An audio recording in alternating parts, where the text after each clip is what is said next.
Early morning, late June, still pleasantly cool, a faint haze over the beds, everything feels calm, almost idyllic. You walk over to your pepper plants, and then you see it, leaves covered in white feeding marks, spider mites on every shoot.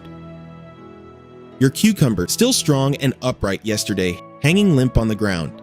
Small round holes give away the slug damage from last night. Weeks of work, watering, starting seeds indoors, nurturing every single seedling, hoping, and then this. You know the feeling spreading through your stomach right now. You already know what comes next. You turn around immediately and run to the shed. Grab the bottle of poison. Maybe you keep them in check for a week, maybe even longer. But they come back, often in even greater numbers than before because their natural enemies are long gone. The same frustration, every single time. Why? Why does gardening feel like an annual battle for so many people? Why does it get harder year after year? So why you stop? Even when you use more spray, check more often, and go after it more aggressively. And why are there vegetable gardens where this battle simply doesn't happen, without a single toxic product? A few years ago, I was standing in a traditional farming community out west, right in the middle of a vegetable garden run the old Amish way, and I saw something that didn't fit my picture of how gardening works. No chemicals, no technical equipment, no sterile manicured soil, and yet, strong plants, barely any feeding damage, in a summer when aphid populations were hitting record levels in other places. What do these Amish gardeners know that we're missing? In this video, I'll explain 7 specific approaches that account for these different outcomes, and every single principle you can start applying tomorrow morning in your own garden. Stay with me. Listen carefully. The third principle surprised even me. The deciding difference isn't a product. It's a different question. You ask, how do I get rid of the pest? Experienced Amish gardeners ask, why is it here in the first place? That sounds simple, but it really isn't. Because behind that different question lies a fundamentally different mindset, one that doesn't rely on reaction, but on design. Pests rarely just happen to show up.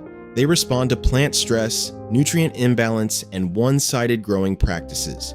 Quite a few insects are drawn to plants with high nitrogen levels and soft tissue. Classic signs of fast fertilized beds. The problem isn't the pests. They're just signaling the symptom. Anyone who only treats symptoms is guaranteed to have the same annoying problem again next summer. The difference doesn't begin on the plants. It begins in the soil. Principle 1. It's the foundation of everything else. In the traditional growing communities of the Amish, soil care isn't extra work. It's the most important work. Before a single plant goes in, compost goes on the bed, every fall or in the spring. Always, no exceptions. Well-aged organic matter broken down over months until it's dark brown, loose, and smells like moist earth. Why all this extra effort? Because living soil is far more than a nutrient supplier. It contains many millions of microorganisms per gram of earth, fungal threads as networks, earthworms, a complete underground ecological system that stores nutrients, releases them, and delivers them exactly when the plant needs them. Vegetable plants that root in this kind of soil develop stronger cell walls, more complex defense compounds, and steadier nutrient uptake. Research shows that healthy soil strongly boosts plant stress resistance, especially against drought, disease, and pest attacks alike. Tired soil produces weak plants, and those kinds of plants are an open invitation for aphids. The real question isn't, which product should I grab? It's, how do I actually make my soil come alive? Principle 2, and almost everyone underestimates this one. Many vegetable gardens are laid out in a neat, straightforward way. Tomato row, cabbage row, bean row. To us, that looks structured and tidy. To a cabbage white butterfly, it's a clear road sign. Quite a few insects navigate by volatile compounds from plants, and monocultures amplify those signals considerably. 30 cabbage plants on one bed are a signpost for the hungry pest. It finds its food with pinpoint precision, deposits plenty of eggs, multiplies as a result, and before you know it, you've got a serious challenge on your hands. That's why planting is mixed systematically in the Amish garden. Between cabbage grows dill or fennel. Both attract beneficial insects and disrupt the scent profile of the bed. Between tomatoes stands basil. Along the edges, marigolds bloom. Certain marigold varieties produce compounds that can reduce pest populations in the soil. So you're not just working above the ground, you're working below the ground too. The goal isn't combat, it's camouflage. A pest that can't find its host moves on, somewhere else.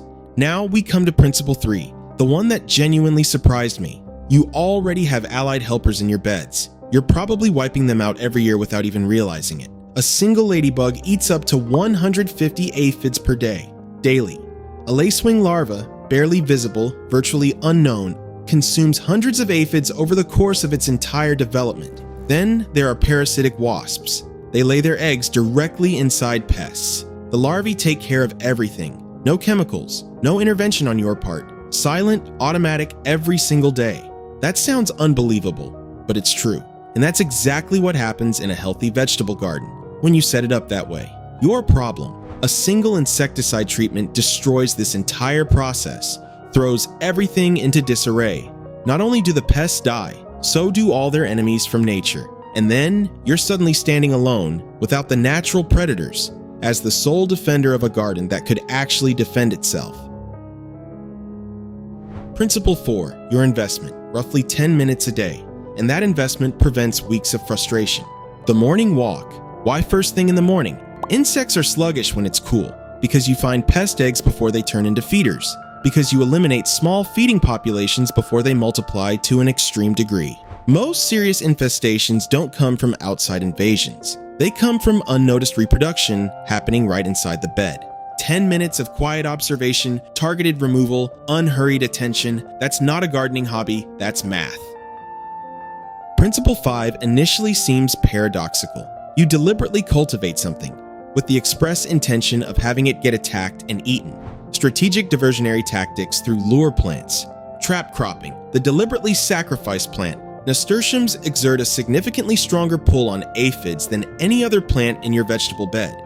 Positioned at the edge of the bed, they systematically draw the infestation pressure away from the rest of your crops. Mustard plants attract flea beetles like a magnet, long before they can even reach your more sensitive vegetable plants. You're essentially offering the pest a more tempting, more attractive alternative. Certain squash pests prefer the so-called blue squash, the blue Hubbard squash, far more intensely and find it noticeably more appealing than all other squash varieties. Plant it deliberately at the outer edge of the bed and it will effectively keep pests away from the rest of the garden and redirect them. Never try to save every single plant at any cost. Instead, sacrifice one plant with strategic forethought in order to effectively protect and preserve the entire garden. That's forward-thinking, intelligent planning rather than blind reacting. Principle 6, and hardly anyone does this. Experienced gardeners don't plant by date. They observe soil temperature, flowering, insect cycles. They wait until the right time has come. Cold soil slows germination and weakens young plants. Weak plants broadcast stress signals, and those exact signals call in the pests. Planting just 2 weeks later often means missing the first wave of pests entirely. Sometimes later is better than too early. Principle 7. Couldn't be simpler. A piece of corrugated cardboard. Cutworms slice through young stems at soil level overnight. Quietly, stealthily. Pure disaster. A simple cardboard collar around the seedling stops that completely. After a few weeks, the stem hardens and the cardboard protection breaks down on its own. Sometimes the simplest solution is the best one. And should you still need to take action, here is the effective alternative, completely without chemical products. The ingredients you need are most likely already in your kitchen. Garlic contains sulfur-based compounds that practically drive away numerous insects. Chili contributes capsaicin, the very same active ingredient that burns us, works just as repellently on pests. Here's how to make it. Roughly chop or press 3 to 4 garlic cloves. Finely chop 1 to 2 fresh chili peppers, or use a teaspoon of chili powder as an alternative. Stir both ingredients into 500 milliliters of boiling water and let steep for 10 to 15 minutes. Then let cool to room temperature and filter through a fine sieve or cloth. Stir in 1 teaspoon of liquid dish soap. It ensures the solution clings to leaf surfaces instead of running off immediately. Pour the finished mixture into a spray bottle and apply it directly and precisely to the affected parts of the plants. The ideal time to apply is in the evening hours or on overcast days. Avoid spraying directly on beneficial insects like bees or ladybugs. For intense pest infestations, you should repeat the treatment every 3 to 4 days. The solution you've made will keep for about 1 week when stored in the refrigerator. No problematic waste, no protective gear required, no waiting period before harvest.